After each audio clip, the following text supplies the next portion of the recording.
महाभारत का युद्ध समाप्त हो चुका था। दोनों ही पक्षों से असंख्य सैनिक मारे गए। युद्ध के पश्चात पांडवों का मन अशांत था।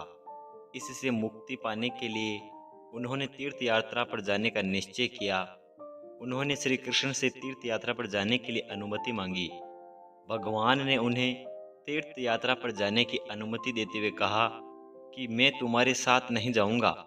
भगवान ने पांडवों से कहा कि तुम्हें तीर्थ पर जाना है तो तुम अवश्य जाओ, लेकिन युद्ध से तुम्हें जो पाप लगा है, तुम्हारे चित्त और मन में जो क्षोभ हुआ है, वे तीर्थ से दूर नहीं होगा।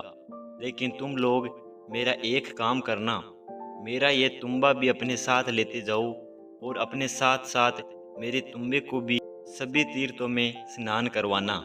श्री कृष्ण की बात मानकर युधिष्ठिर ने तुम्बे को अपने साथ ले लिया। इसके पश्चात 500 पांडव द्रौपदी सहित तीर्थ यात्रा पर चल दिए।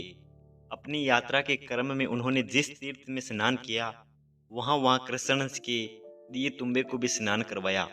पांडव अपनी तीर्थ यात्रा को पूर्ण कर वापस आ गए।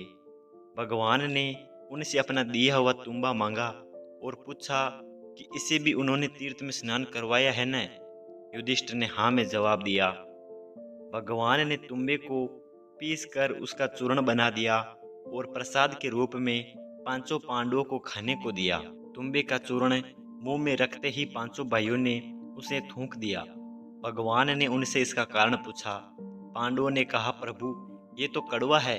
तब भगवान ने कहा, सब तीर्थों के स्नान कराने के बावजूद इसका स्वाद कड़वा ही रहा। उनका पवित्र जल भी इसके स्वाद को नहीं बदल पाया।